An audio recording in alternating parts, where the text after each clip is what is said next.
Many budding pageant girls do not milk a cow during a pageant, right? Right. True story. Stick to the clogging. Of course, the comedic and most of the time true stories from Jane Herlong, an author who has appeared on Guidepost, performed at Radio City Music Hall, and of course even represented the Palmetto State in the Miss America competition, serving as Miss South Carolina in 19... Right? Jane also has a new book called Bury Me With My Pearls. Jane Herlong, good morning, my sweet. Thank you for not saying the you? year. I don't even... Bless your heart, honey. Goodness gracious. you were just sweet All as Southern, a dill honey. pickle on a June Oh, bug's she's mouth. sweet. I don't even know what that means, but... Well, it works. Welcome. Yeah, thank you. Thank y'all for having me. I'm excited. So you were a Miss back in the day. Yeah, back in the day. And since then, you've kind of taken some life lessons and put them in a few books, and you're on TV and XM and all kinds of stuff. Yeah, it's been great. It's been great. I just keep trying to do different things. That is my heart. On sale right now on Amazon for just a couple of days. A very good buy. Give it to your friends. It will help them. Is this going to change my life? Yeah, it will change your life. Fantastic. You might be wearing pearls. I might just. My Janet does all this. Oh, you got them on right See, now. these are my mama's. Is this your first book? Third. Third book. Yeah. Okay. Third book. Miss Jane Herlong. Lots of life lessons, and it takes from the oyster shell, which is our home, which obviously you had a good oyster shell, although you were in Massachusetts. That's no, I was in New Hampshire, but close. Close. You know, whatever. Up there, it's all the same. Up there, yeah. So the oyster shell is the home. It shouldn't have any cracks in it. We should keep it airtight for our children. We make the good decisions, which are the seed pearls. See, you made a good decision to come here. Right, I did. I want to be in South Carolina. See? That's right. Yeah, and then you have irregular stuff that happens. Right, sure Those enough. are little irregular pearls. And then the dark pearls, which we don't like because that's the stuff that hurts. Oh, we don't like the dark ones. But we can make it valuable. Depends on how we look at it. Right, and then it's the precious pearls of laughter, which is dedicated to my mother, the book. She was very funny. Okay. And the first chapter is great because it talks about what happens when you climb a ladder because a woman shouldn't, because her uterus will fall out. I just had to say it. It's the truth. If you're just joining us, good morning to Ladder Chat with Jane Herlong, author of Bury Me With Your Pearls. It's the truth. Listen, every Southern woman has heard these stories from their mother. That was mine. Yeah. I mean, I've heard about going blind. I'll give you that, but I've never heard that. No, but really, my mother and Tootsie, who was like my second mother, they would go in Walmart and see somebody on a ladder and say, "Your uterus is going to fall." How embarrassing.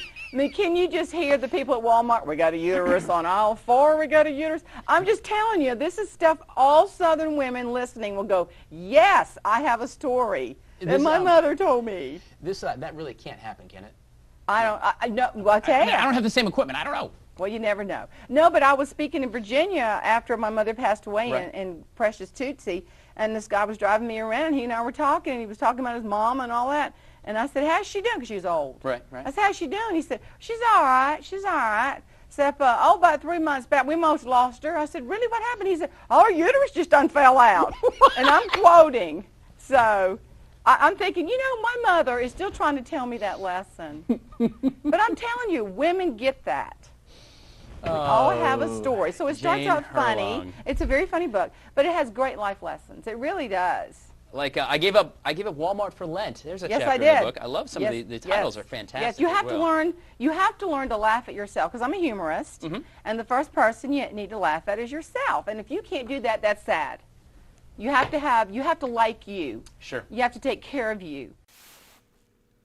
Oh, wasn't that just so funny, y'all? I declare, I just love that interview with Watch Fox in Columbia, South Carolina, promoting Bury Me With My Pearls. Now, speaking of books, my good friend Eva Marie Everson and I, we need your help. We're writing a book called Raising Bells. Isn't that just the cutest title?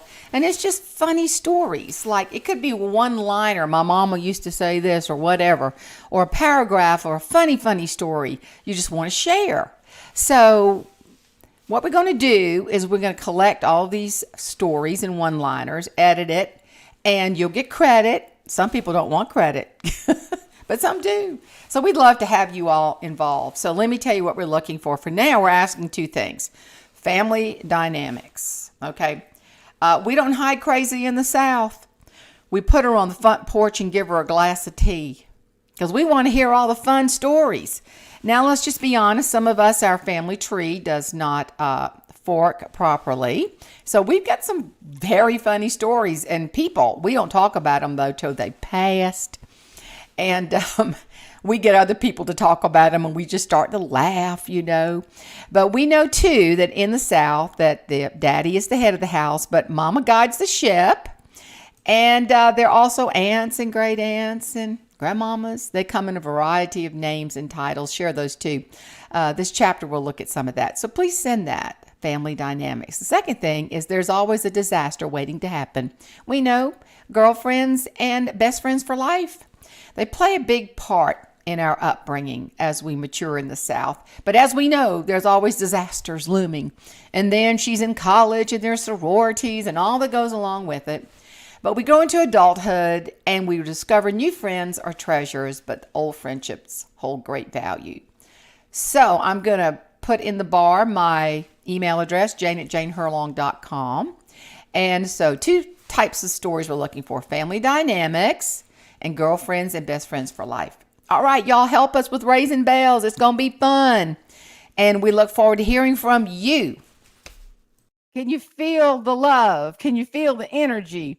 Can you feel my precious friend, Mr. One and Only, in it to win it? Gosh, what else can I say about this guy? Larry Long Jr. Hey, darling. Jane, you're making me blush. Oh, my goodness. Happy to be here. Are we on the front porch? Honey, we are on the front porch, and I don't have my tea, but I got my kitty cat. If he jumps up on my lap and scratches me one more time, it's going to be an issue. But anyway, I got my water. How are you, darling? I'm doing great now. Thank you so much for inviting me. You're making me blush, Jane. Oh, this is an honor and an absolute privilege. Thank you. Well, Larry, you know, when I first met you, I was so impressed because you have so much drive and energy. And I just met half of you. When I met your other half and your precious children, and we had so much fun at the Speedway in Charlotte. When your sweet little boy, I think he left his mama's clothes and she had to go to Walmart and buy dress. That's my boy. Let me tell you what. But I watched y'all as a family handle that. Because I mean, look, old beauty queen, I would have freaked out. I would have said, back home. But I thought to myself, that's a good family. Because y'all just handled it with great ease and stride. And that's the way I felt like you have been. And I just want you to tell everybody all about your journey to where you are, and your career is skyrocketing. And I'm loving this, Larry. I'm so happy for you. I appreciate it. Couldn't have done it alone and couldn't have done it without you, Jane. I don't know if you remember this, but the first time I met you was actually in Charlotte. It was the first NSA Carolinas annual meeting in Charlotte where you sang and you performed and you enthralled. I said, wow, who is this amazing person? And I'm just a little peon. I felt like I was Urkel. Did I do that? And you were just so welcoming. You didn't know me from Adam. I don't even know if you remember, but I remember just how warm and just how welcoming you were. So thank you. Listen, it's easy to be warm and welcoming to somebody who's hot and precious. And I don't mean that like, woo, he's hot, but just on fire to serve others and to hone your craft and to share it. And you've got that fire and that passion. And that's what it takes, because this is not an easy business. But let's start from the beginning. Tell me about you. Okay. Grew up, moved around Alabama, Illinois, Nebraska, Pennsylvania, back to Maryland. When I moved to Pennsylvania, they said, "Little Larry, how old are you?" I said, "I'm 4."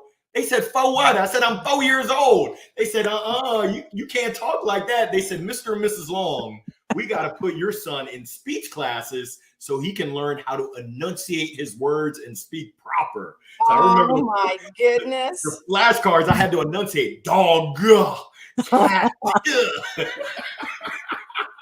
But we moved around a lot, which really taught me how to make new friends, but keep the old. One is silver while the other is gold. That was my mom's favorite song to sing to me. Make new friends, but keep the old. One is silver and the other's gold. Girl Scouts. I love it. And don't get me singing, Jane, because you got a voice. I'm tone deaf. I'll have people crying instead of laughing and smiling. They'll say, "Oh Lord, who let this guy sing?" But moved around. Ultimately, I played baseball at University of Maryland. Go Terps. My father ran track for the Terps. My sister ran track for the Terps. I was the black sheep of the family, literally and figuratively playing baseball, but had a great career, worked at Accenture doing IT consulting, wasn't passionate. So I left there and opened the indoor baseball and softball academy, teaching youngsters fundamentals of the game, fundamentals of life, ran out of cash, and I had to find a job. Only job I could find was making 150 cold calls to accounting firms, and I was able to do it with just a positive attitude. I'll never forget this accountant in New Jersey said, "Hey Larry, I got something for you." I thought I was about to get a sign up, which was my goal. I was in for something. He said, "I want you to put on a pair of concrete shoes and jump off a bridge." I said, "Oh Lord." I looked for a manual. I said, "How do I come back? What do I say to that?" And unfortunately, it wasn't in the manual. So unfortunately, he knocked me out. So I just said the first thing that came to mind. I said, "God bless you too." And then I hung up. I was so scared to make that next call, but I learned the power of resilience, the power of surrounding yourself with great people, which has really contributed to the speaker world. You have been a blessing to me, and you've expanded your network to me, which has just multiplied the blessings. And it's my responsibility to make sure I continue to pass that along. So it's been a fun journey. It's been a wild ride. There's been adventures. My middle name is Misadventures, but I can tell you I'm having fun each and every step of the way. Well, Larry, I'm amazed that all of these things, the cold calling, well, hello. I mean, that's a little bit more of a challenge these days because people are at home or they're retired. Any of the people that we've built our businesses with, but man, I mean, that's part of this mental game in the speaking profession is just to keep yourself, not afraid of the phone. And let me tell you, there are a lot of people that don't like the phone anymore. They're so used to being behind the keyboard. It's easy. They're allergic to it. And Jane, I've been so fortunate. I host a podcast called the Cold Calling Podcast. So I did not know that. I need to listen to that. Yeah, I interview folks every Wednesday at 1:00 Eastern. We're live and we talk about cold calling. We talk about sales, which my keynote is sales is not a 4-letter word. My mom said, "Larry, sales isn't a 4-letter word." I said, "Come on, Mom. If you don't get it, you don't get it. But it'll make you say some 4-letter words. But sales is not a 4-letter word."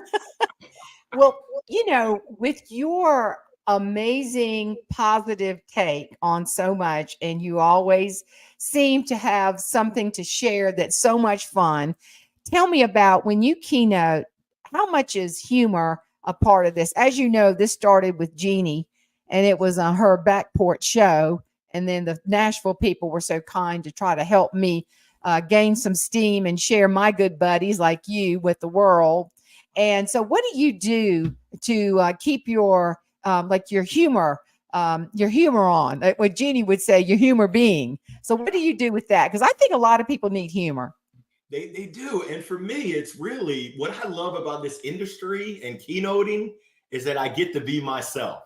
The same person that I am with my old baseball teammates who I just got to see, the same person I am with my family. In corporate America, I really had to be buttoned up. Hello, this is Larry Long Jr. reporting for work. My first leader said, "Larry, I like your personality, but less smiling, more serious." I said, "I don't want to put on my game face. I had enough of that when I was playing baseball. I want to have fun as well as get the job done." The great thing about speaking and the humor part is I get to be myself. I get to share the good, the great, as well as the bad, those lessons learned, as well as those lessons earned. And I get to do it with a smile on my face to impact people. You're absolutely right. People need humor in their life because life is tough. It is a 4-letter word. And I think they say life be lifing. It can be tough out there on these mean streets. Yeah, speaking of humor, his tail is in my face. Here, kitty, kitty, kitty. Oh my gosh, here we go again. This cat loves attention. Ugh.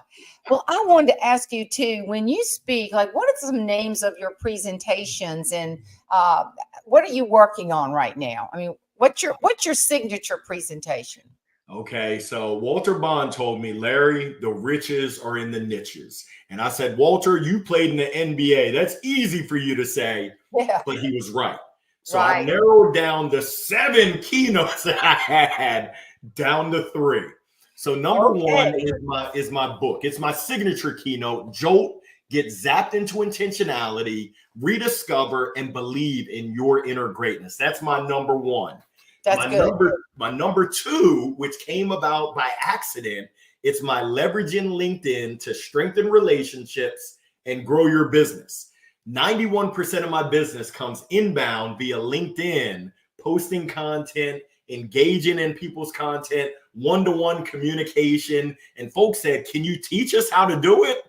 I said, sure. They said, we'll pay you. I said, even better. So that's my number 2 is my LinkedIn. And then number 3 is my OG, my old guard. Sales is not a 4-letter word. That's where I started speaking, just sharing with folks that your perception and your mindset around sales, if you shift it, you can view sales as helping, coaching, playing matchmaker versus being sleazy and slimy. So that's still close to my heart, but my Jolt, my LinkedIn have really taken over.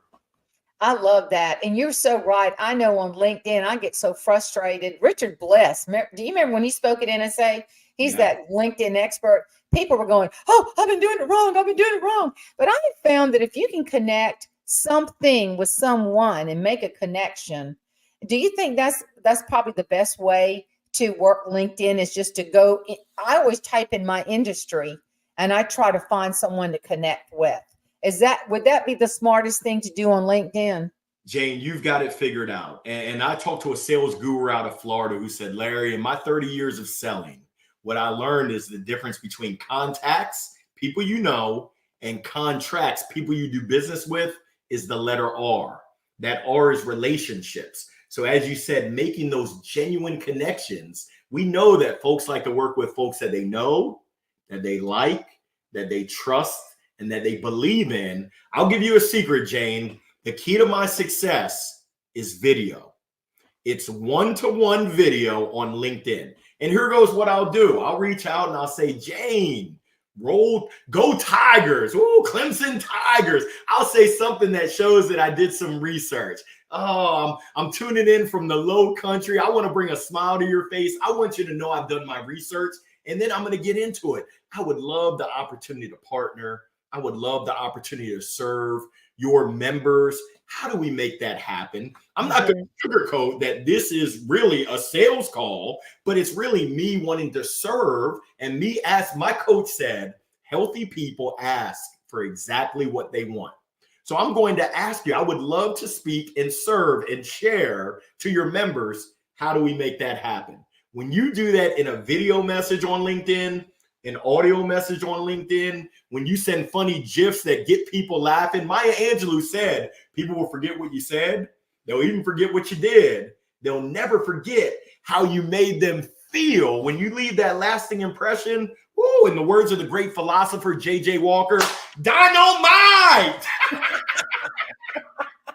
I love that. Do you use those props on stage by chance or just in the videos? Don't tell nobody else. I don't have a big enough bag to share my bag of tricks in person. I take a few of them with me, but mostly they're my bag of tricks for the virtual. Can you see me now?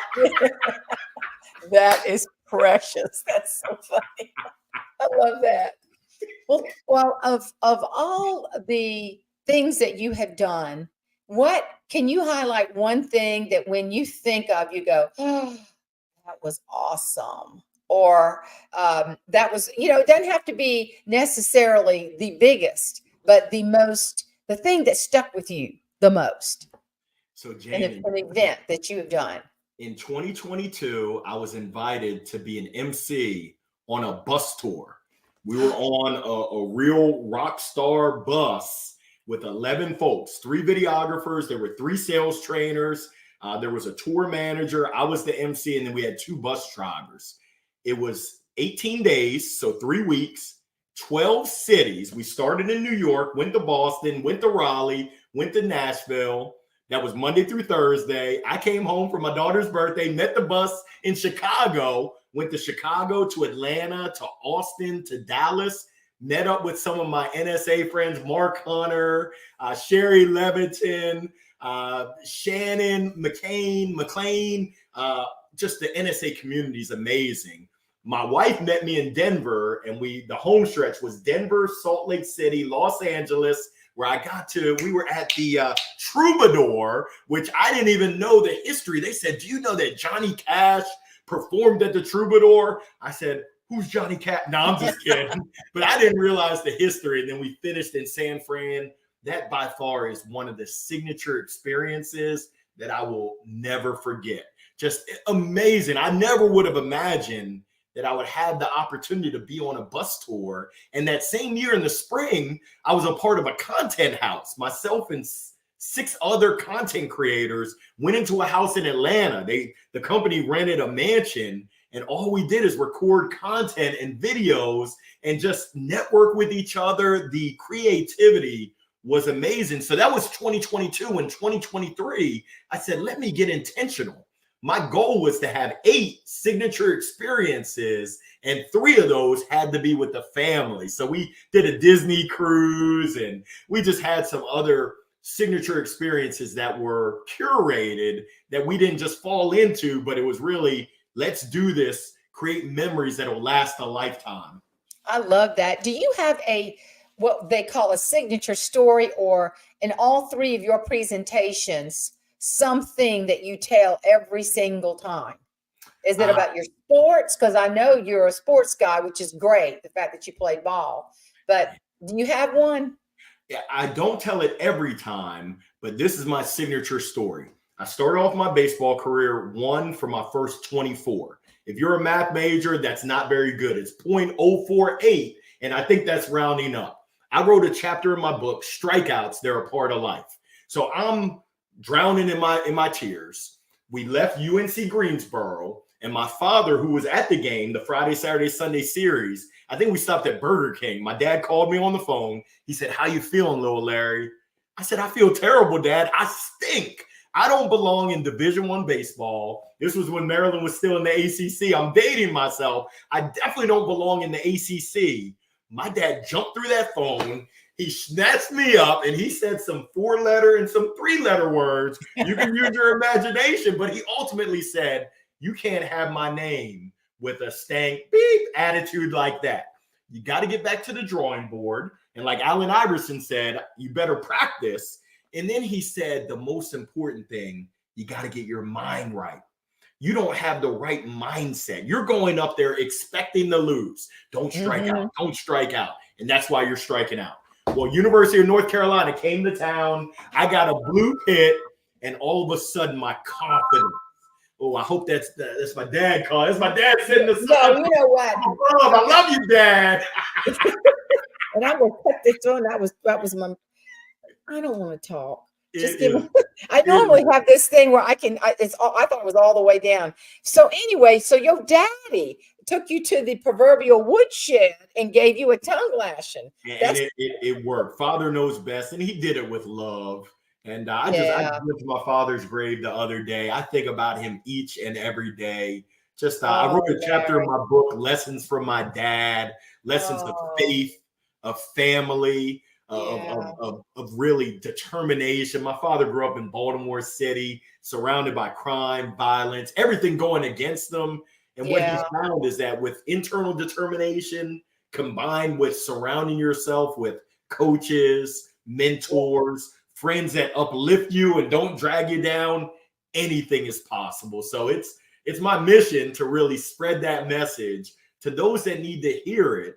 And for me specifically, young Black men that don't see a way out. You can't be what you can't see. So if all you see is just negativity, I really want to provide. There's some positivity out there. And I believe that you can be the best that you can be, which is off the charts.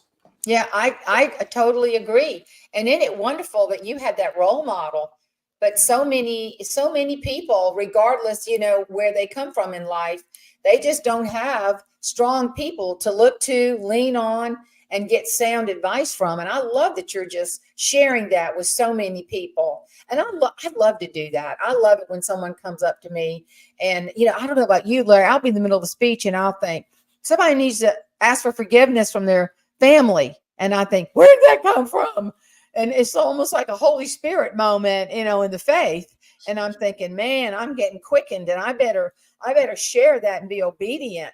Or I'll just hear like, you need to, even I'm standing in line at Walmart sometimes, I'll say, you need to speak to that person, or why don't you pay for the person behind you at Starbucks and be aggressive? And Nito always says, give till it hurts. And he doesn't necessarily mean money. He means time, talents, sharing. If somebody's having a bad day, week, or life, if you can help turn things around, that's what we do. I always say we have a ministry. We have a ministry, and we have to feed it, and we share it, and we have to finance it. It's just so many components, and it's not an easy business that we're in. It really isn't. And COVID really, it cut a lot of people's businesses. You made an excellent point there, and I want to share something with your viewers and listeners. It's called the 3-minute challenge. We know that it's about relationships, but oftentimes we don't do what we know. And I have a chapter in my book, You Are What You Consume, which would make me a fried chicken from Bojangles. But essentially, who do you surround yourself with? But I call it the 3-minute challenge. Every day, we all have 3 minutes. If you find one person in your Rolodex, and I know some of the viewers are like, is that the fancy watch? Nah, that's a Rolex. But if you find someone in your contact list, in your phone, someone that you haven't been in touch with 3 weeks, 3 months, 3 years, even 3 decades, and you just take 3 minutes to surprise and delight them, you're going to touch a lot of lives. And there's a saying, the little things are really the big things. So all it needs to be for you, Jane, I would send you a funny GIF of a beauty queen, and I would say, Jane, your ears must have been ringing because I was thinking about you today. And once again, how does that make you feel? Hopefully it makes you feel seen. It makes you feel loved. It makes you feel that someone is thinking about you today. And if you do that every single day, I've experienced the blessings come 20-fold in return. And I don't do it. I don't give to receive. I give because I want to serve. And as you said, be obedient. And I just realized that if I continue to give and just give and give, I'm going to be A-okay in the end. That's so funny because when we talk about experiences like that bus tour, going back to that you had the chance to network and give and have a camaraderie that'll stick with you the rest of your life. And it was just off the beaten path, no pun intended. But a lot of times, I remember I have a story about, I spoke in Florida, and it was like beyond fabulous. And then I accepted the speaking engagement in Waynesboro, Tennessee. And it was so pathetic. I mean, I thought, why did I do this? But it ended up being the most fun thing and I had ever done. And the people were so funny. And I went to the motel, and it was one level. And here I said, for service, answer phone. It was a little blue princess phone. And I'm mad at myself now because I've been in the lap of luxury at a spa thing. And I pick up the blue princess phone and hold it to my ear. And I can see the woman in the screen going, motel, like that. It's scary. I mean, I'm like, I don't need no phone, And I said, I know who you are. You that speaker girl, Galen Grinder. Galen Grinder. I'll never forget that name. Galen Grinder done told me to put you in the nice room. But let me go cut on the window unit. I went, all of a sudden I started laughing. I said, this is going to be fun. And, and I was mad at myself for being mad at myself for wanting to be back in that nice venue. But oh my gosh, did I have a good time. And I got to tell you this, you will appreciate this. I wondered why I started with this. Now I know. I'm telling you. So these guys, it was football season. And of course, everybody's talking about football. It was August. It was an in-service with the teachers, And I said, I went out to eat with them. all you can eat catfish on the square. That scared me. I said, I'm going to see Jesus later. And I don't want to eat catfish.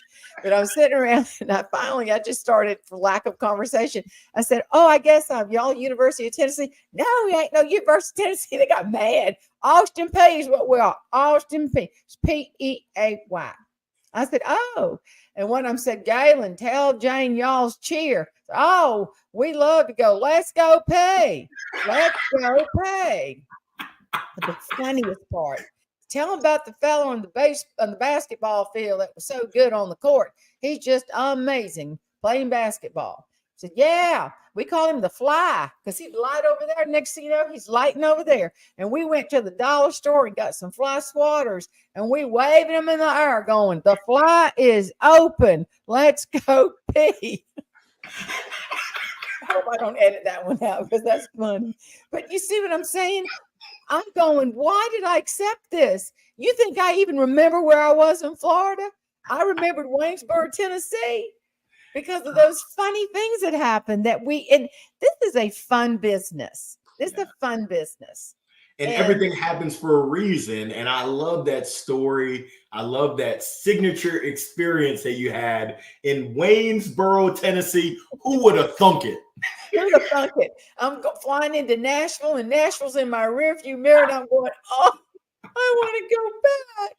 And then I get to this little old place, and the people couldn't have been. And I remember I said, y'all have a sound system? We got a nice system. It was a boom box that wouldn't close. They had to put the World History book on it for me to sing. I mean, it was, and then LaDonna Gatlin with her fancy self and her Gatlin brothers, all the gold in California. She calls me up complaining that the sound man didn't play the right song when she was in the Houston, Texas Coliseum. I'm going, I was in a classroom with somebody putting their finger on the top of a boombox. Don't talk to me. But, all to say that you expect the unexpected. When you cannot, I don't know, people that travel, Larry, get so mad if their plane takes off later than they thought. I said, y'all don't travel. I mean, stuff happens on the road that blows your mind. It really does. That's right. And it teaches you so many life skills. You talked about patience, flexibility, just being present. And one thing I've observed is folks are challenged with being present in the moment. Sometimes you got to stop and smell the roses. Sometimes you got to understand that, hey, this situation, there's a lesson.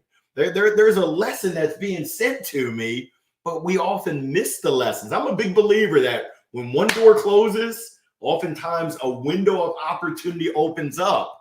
But sometimes we focus on that door that closed, that we miss that opportunity that's opening for us, that great story that you had. Oh, if you hadn't have gone, you wouldn't have had that story, that experience. So that's a perfect example. This is what the speaking experience is like. It's just the networking and the eclectic experiences that you write about in your book. People love that kind of stuff. People love common everyday things that happen and how we respond to what happens. I was telling Morris, Morris, and he was my guest last Saturday. I said, I can't tell people how to handle things unless I've been there. Right. And, you can identify with feeling defeated after you had that bad game.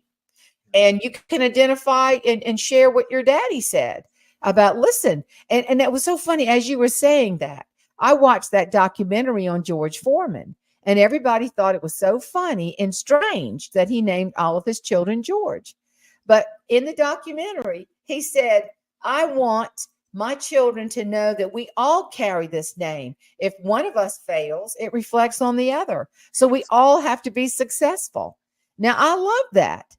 That's got a very strong point to it. If we all together realize that we are successful, we'll stay successful. Let's don't shame each other. Now, that was some smart thinking on his part. So true. Wow. Yeah. I learned something new every day. I did not realize that was the reasoning. That makes a whole lot of sense. Ooh. Yeah, he wants his children to all be the same in terms of respect and how we treat other people.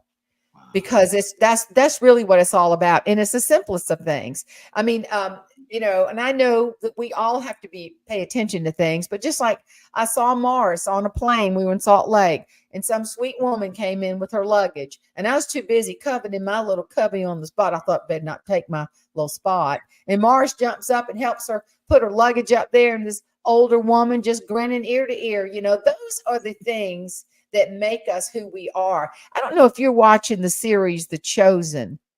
It's wonderful. Angel Studios. And the guy that plays the character of Jesus, and it's about all the disciples. Well, I happen to be at the Sundance Film Festival, and they all know this guy, and he is a fantastic actor, just a big-hearted guy.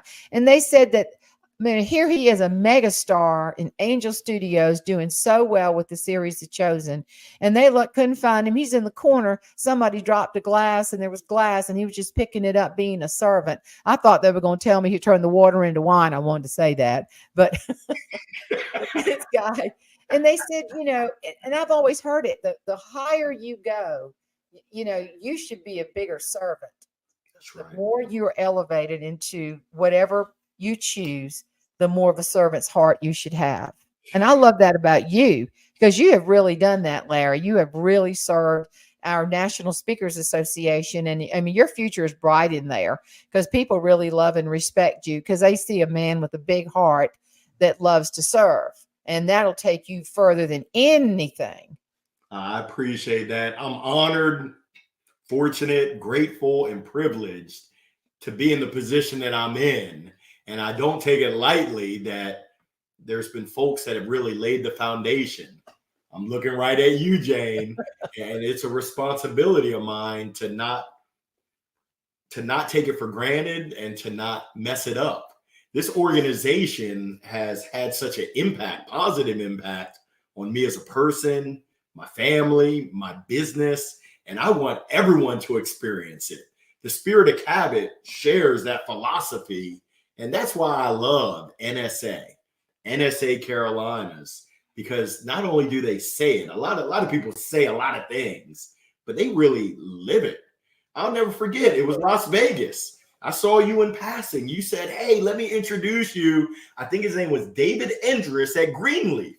I was trying to get information on my book, and you were so kind to just make an introduction, a connection. And once again, Jane, it didn't mean a ton to you, but it meant the world to me, because I'm new. Like, I won't say I'm nobody, but at times I felt like I'm nobody. I'm not part of the in crowd. I'm new to NSA. And for you, a Hall of Famer, CPAE, CSP, past, present. I mean, just you're all that and a bag of chips to say, "Hey, Larry, let me introduce you to my friend." It really, very rarely am I at a loss for words, Jane. I was at a loss for words, and I still am. Like, how do I even describe that other than to say thank you? Oh, bless your heart. Well, I love him, and I love you, and I knew you would enjoy getting to know him and what he's great, and how he's helped folks with their books and things. He's wonderful. But another thing too, Larry, it's on the road when you get the kudos and the attagirl and the attaboy and all that stuff that we get after we speak. If we listen to that, it can really mess with you. If you read your press. And that's something I've learned just from observing folks. And this happened to me. I was at a book signing, and I could tell there was another person with the book signing, and they were a little on the territorial side, just a little. And I kept trying to, make connections and all kind of things. They're incredible at what they do with their writings. But that person, I couldn't connect. There was just something there. And so I gave my book to this person, and I got the nicest email, and it just about brought me to tears. And not what the email said, and she was very complimentary of what I wrote, but the fact that this person knew personally my father, who'd passed away. Wow. And had worked with him. And I thought, had we been able to connect, and I'm not saying that, it was anything super weird, but I had a feeling something's not making us connect. And wow, what a lost opportunity when I work with your daddy. I've done this, I've done that. And it was just a missed moment to connect in person. And I don't ever want to not be able to connect if I'm feeling strange, or maybe not. Maybe I'm thinking things like, oh, well, I'm not worthy of this, or maybe that person's thinking, I don't really like that person being in my turf, or whatever. I don't know. But I thought, what a lost opportunity. We could have reconnected and talked, and my daddy's been gone 27 years.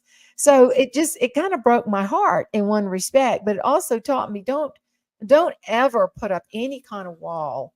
Always get to know people. I've learned that the people that I think of, maybe not in like, oh, I don't know if I can get to know them. Oh, I don't know if I should, or oh, they're not gonna like me. That's your blessing. You just missed it.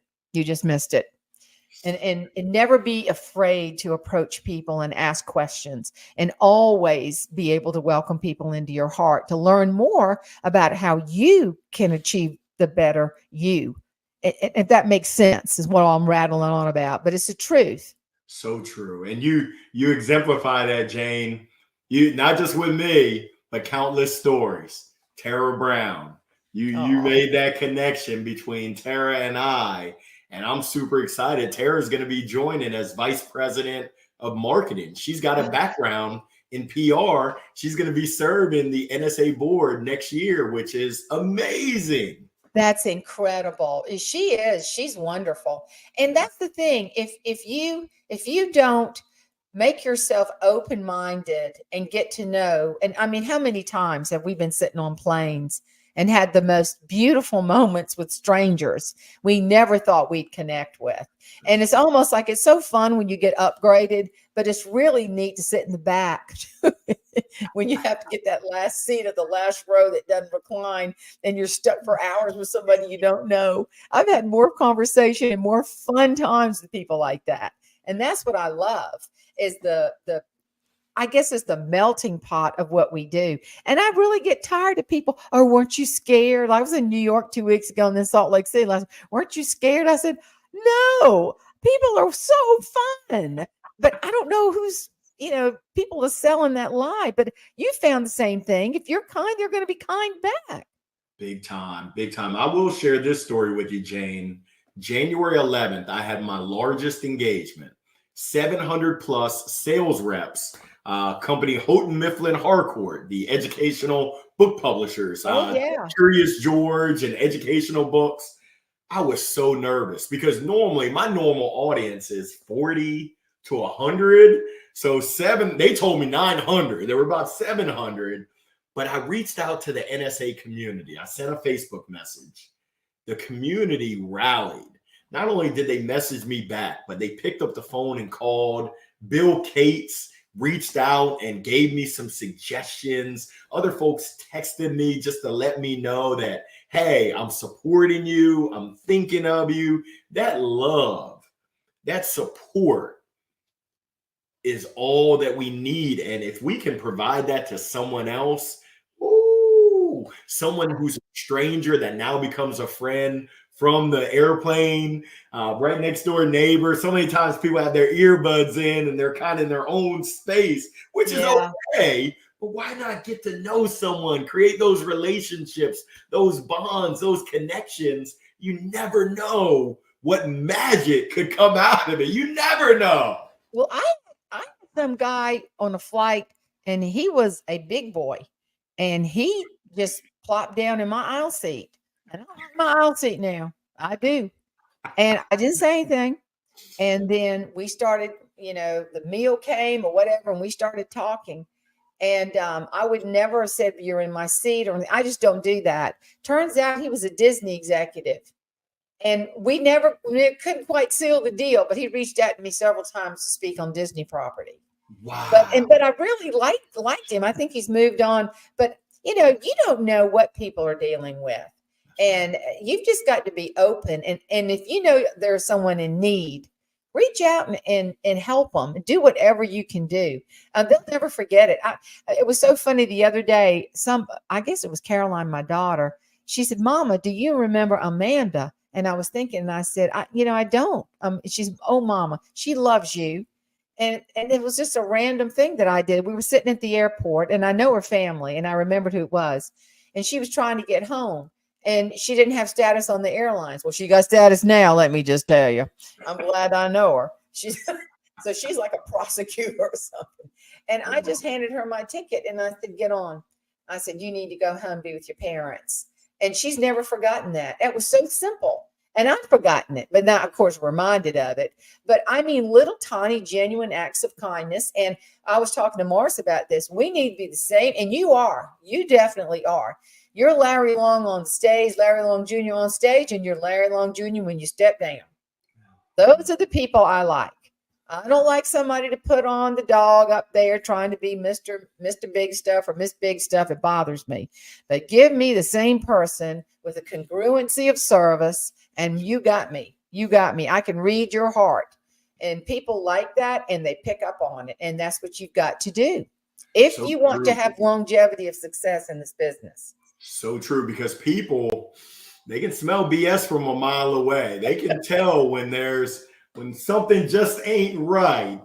So true. And I love that you shared that congruence. I love that word. And Guido calls it intentional congruency. Wow. He always says that. Be intentional in your congruency.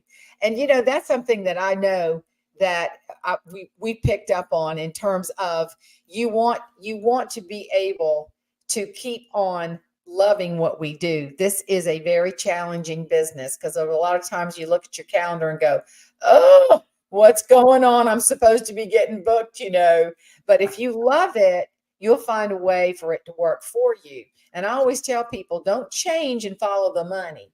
Grow in your own garden, and the flowers will grow. They will find you, and they will keep helping you go to the next level and be even more successful. So let me ask you this, Larry, what are you working on? Because I know, the great proverb says, without vision, the people perish. So what you working on? Yeah, it's very intentional. So I have a revenue target, but it's not all about the money. I work with a coach, a performance coach. And the reason why I have a revenue target is, number one, it allows me the flexibility for Maria to explore certain things that she might explore. She currently works in corporate America, and we all know how that is. So it's my goal. It's my vision to be able to provide my wife and my family with some options. Who knows what that looks like? I also have a goal of travel, and it's international travel. I'll be taking the stage with Mark Hunter, the sales hunter, in Bogota, Colombia. Nice. My wife and I are going to the Global Speaker Summit in Bali, Indonesia, which she can't wait. I can't wait. So really travel with the family, those experiences that will last a lifetime. And then my next goal is a fitness goal, because we know that health is your wealth. And I love that you're eating smoothies. I realize that I've got to do a better job of taking care of my mind, my body, my soul, and my spirit. And I'm very intentional with my commitment. It's been a challenge, though. It's been a challenge. I'm going to keep it real. I love to eat. And I don't know if you know what time it is, Jane, but in my world, it is lunchy. No, it's bow time. There's no time like bow time, which doesn't add up to having the slim build. So I've been battling. I have definitely been challenged with my fitness goals, but I'm working hard on overcoming those barriers. It's really self-sabotage of making sure I eat better, drink water, which I know you're hydrating with H2O, and getting good sleep. I'm a vampire. I don't need any beauty sleep because I'm a beast. Rawr! Well, listen, I know because I was texting you, and I'm a vampire too. And it was like 12 o'clock. Hey, Larry, will you do my show? Sure, when? I mean, but hey, I like your video. Thank you. 12:20. That's another thing. David Mines is, we need to get him. He used to be the president of our local chapter, but David has launched a wonderful nutrition for speakers. And he's great. I mean, he was telling me women need vitamin K, and I got me some vitamin K. but he does a whole lot for speaking on the road and health tips. And he's in Florida. I don't know if you know Dave, but he's great. David, But now, Jane, you asked me, is it okay if I ask you? I'm curious. What's your big vision for 2024? well, I showed you before we started the trailer that I worked on yesterday, and we're doing page treatments to send to the filmmaker, and that's one thing. That's the biggie for books, and because I've got different buckets, and so the other one is a book I'm working on called Raising Bells, and it's stuff that our mom has told us all y'all need to hear. In fact, co-writing with my good friend Eva Marie Everson. We've got some of the funniest stuff in that book. Oh my gosh, stuff that our moms and dad told us. Like some should not be repeated, let me just say, but some are hilarious. There's one little Yankee woman, bless her heart, and she told me, I asked her and I said, well, you could be in the book, although you're a Yankee, I'll make this exception. And she said, oh, my mama said, you could always tell the little trashy Roman Catholic girls at school, they were the ones that wore the patent leather shoes in their skirts, so they could see up there. I said, oh, I like that one. The little trashy Roman Catholic girls wore patent leather shoes with their skirts. So that's one thing. Just to continue, I've got a new program that I'm working on. It took me about 10 years to do it. It was kind of a heartfelt thing. Just things that are about the family farm, trying to preserve the farm, which got to be difficult. We have family problem. It's pretty bad. So I'm sharing that. I'm still keeping the humor, still looking into Larry, I got so much stuff. It's like, I feel, what is it, the one-arm paper hanger? Or that's not even the right term. I feel like I got so many batons up in the air, and I'll catch one and get bored and throw it. I'm having a real hard time with consistency. But I love these programs because I've had a lot of fun getting to know people like you. And I want you, before we get to, because you got a family commitment, I know, tell everybody, and I'll put a little graphic. How do they get in touch with you? Wow. The number one place is LinkedIn, Larry Long Jr.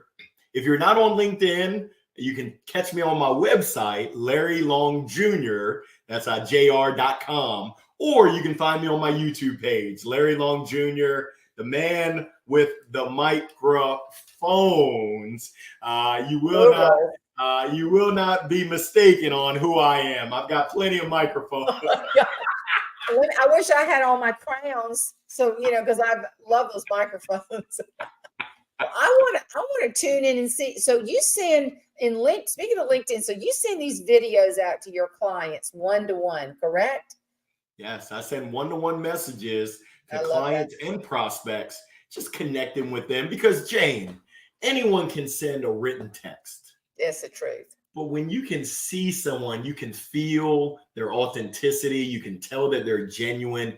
It just takes it to a whole nother level. And I'm going to ask you, when was the last time that you received a video message from someone? I didn't. And I'm thinking I'm going to try to look when we finish this. I'm going to look to see if I have the right plan on LinkedIn so I can do that. I know LinkedIn has an upgrade, but I'm going to look at it. You can do it straight from your mobile phone. There's a little paper clip next to the chat box in a one-to-one message, and there's a selection, send a video. You put it on selfie video, you hit record, you send your message, you send it to them, and voila. It's amazing, the magical, because there's a sea of sameness. There's a lot of folks that send the same old emails with the same old message. No, I want to stand out. So I want people, if I'm a speaker, I want people to see that I know how to speak. I know how to capture an audience, that I'm a real person who actually gives a dang. And if you give a dang, you take the time and the effort and put forth the resource to show people what you're working with. And I think that's what everybody loves too. Everybody loves someone who, in other words, I'm speaking to a company in Charleston coming up, and I did all my homework before we got on that Zoom call to let them know that I knew about their business. And boy, I about had them, they were interviewing me and I got that job, because I meant that I was going to know my stuff and know key people. It used to be, I hate to say it, we just get up there and do the same old speech, and it's easier to get a new audience than a new speech. And that doesn't work anymore. There's too much technology. So I've had a lot of AI people on here, and I'm going to ask you this. What's your favorite AI tool? I'll have to go with ChatGPT. Actually, hold on. Wait a minute. Let me reel that back. I like ChatGPT. I love a tool called Novacy. Novacy, it records. So on Zoom, it records the conversation, which is good. But the thing that I love about it, it reads the facial impression. So if I'm on with a client that has 3 people, it'll tell me Jane was engaged 82%. Joey was on his phone. He was kind of scrunched up with his face. When you talked about pricing, so it just gives you that intelligence that you might not pick up on the clues. And it provides you with a summary so you can proactively go, Joey, I just want to make sure I'm crystal clear on the investment. I know when we were talking about my fees, things got a little bit hairy, but let's talk about the investment of what you get with me. It's amazing. Novacy. I love that. Yes. So it's called what, Larry? Novacy, Novacy.io. They're based out of Israel, and I'll share with you with everything that's going on in that country. My heart goes out to them because the majority of their employees have been impacted and have been at war. They've had to go to war. Those are really just great people. Yeah, they go to war. They put on their armor and they were trained to fight, and have that loyalty in Israel. Isn't that something? And I just lot to pray about in this country. I don't want to keep you any longer because I know that you got to tell everybody, your job in the family is. Oh, goodness. I'm the representative. We're planning a family reunion. We to be part of the planning committee representing the Longs. I love that, Larry. You got to keep me posted. Listen, those family reunions, they get to be in the South now. We call that a dating service, but whatever. My in-laws were related, so I can really speak from the heart on that. They were third cousins. You're a sweetheart. Thank you for your love and your talent and just being so excited to share the passion you have from the platform. And you're just a great servant of humanity, Larry. And I love you, and I pray that God continues to bless you as you move forward in your career, that it's just like skyrocketing. I'm proud of you and proud for you. I appreciate it. And please know it takes one to know one. And I'm honored. I am blessed to have you as my friend, Jane. Thank you so much.